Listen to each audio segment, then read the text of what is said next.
Bonjour, je suis contente de vous retrouver dans cette nouvelle vidéo. Aujourd'hui, je voudrais rebondir sur la vidéo que je vous ai présentée la semaine dernière dans laquelle j'interviewais Caroline Eloi de mypsy.be. Si vous n'avez pas encore vu cette vidéo, je vous invite à aller la regarder, elle est par ici. Dans cette vidéo, on parlait des parallèles qu'il y avait à faire entre les nouvelles manières de consulter un psychologue et éventuellement comment est-ce que ça pouvait s'adapter au service d'avocat. Et Caroline expliquait qu'elle avait eu l'idée de consulter par Skype et que du coup, ça avait débouché sur l'idée de la plateforme qu'elle avait créée. Et en fait, suite à cette vidéo, j'ai pas mal de personnes qui m'ont donné un peu de feedback, un peu de commentaires. D'ailleurs, merci à tous. Une des réactions, c'était « Mais Alexandre, pourquoi est-ce que toi, tu ne consultes pas par Skype? Pourquoi tu ne proposes pas ce service ?» En fait, j'ai un peu tiqué parce que ça fait en fait déjà plus d'1 an que je propose ce service sur mon site web. Donc, comme tout le monde n'était pas spécialement au courant de ce service, je voulais profiter de cette petite vidéo pour vous en parler et vous expliquer comment faire si vous voulez en profiter. Comment ça marche en pratique? Vous allez sur mon site web, je vous mets le lien ici. Vous allez donc sur mon site web, vous cliquez sur prendre rendez-vous.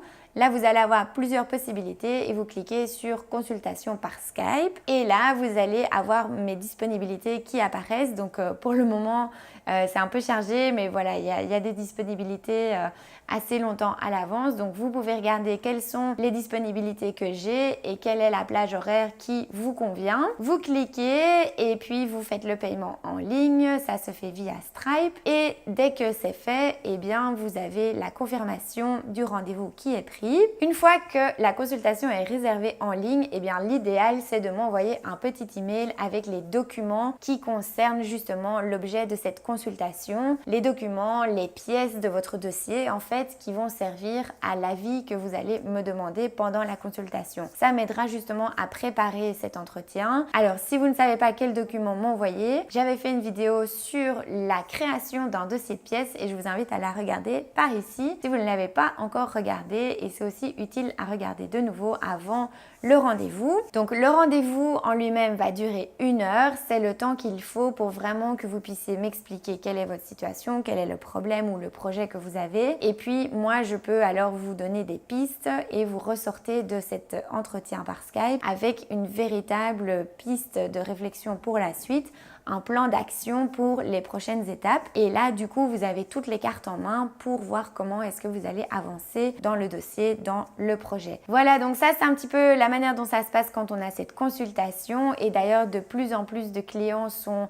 attirés par cette manière de consulter un avocat. C'est en tout cas très pratique puisque vous ne devez pas venir jusque Bruxelles si vous êtes loin ou voilà, vu la mobilité, ça présente un gain de temps qui est quand même considérable. Vous pouvez rester chez vous, à votre bureau, on se connecte et on discute comme si on était au final en face à face. Ça, c'est un premier avantage. Le deuxième avantage, c'est que vous avez toujours des disponibilités. Donc, si vous avez une demande urgente, eh bien, vous pouvez prendre rendez-vous selon les disponibilités qui sont dans l'agenda en ligne. C'est très facile et ça peut être fait rapidement. Et le troisième avantage, c'est que pour les clients internationaux, eh bien, ça rend les consultations aussi beaucoup plus pratiques et c'est toujours plus facile justement de faire ça par Skype que par téléphone ou par échange d'emails. Donc, si ça vous intéresse, n'hésitez pas à aller sur mon site web. Je vous remets l'adresse ici dans la vidéo. Voilà, ça c'est ce que je voulais vous partager dans cette petite vidéo. Si vous saviez déjà que ce service existe, eh bien, c'est une petite dose de rappel. Si vous ne le saviez pas, eh bien, comme ça maintenant, vous le savez.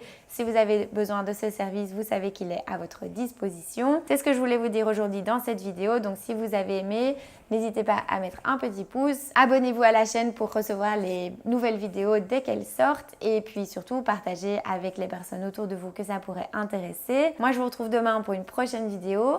Et d'ici là, n'oubliez pas, comprendre, c'est déjà avancé. À demain. Ciao.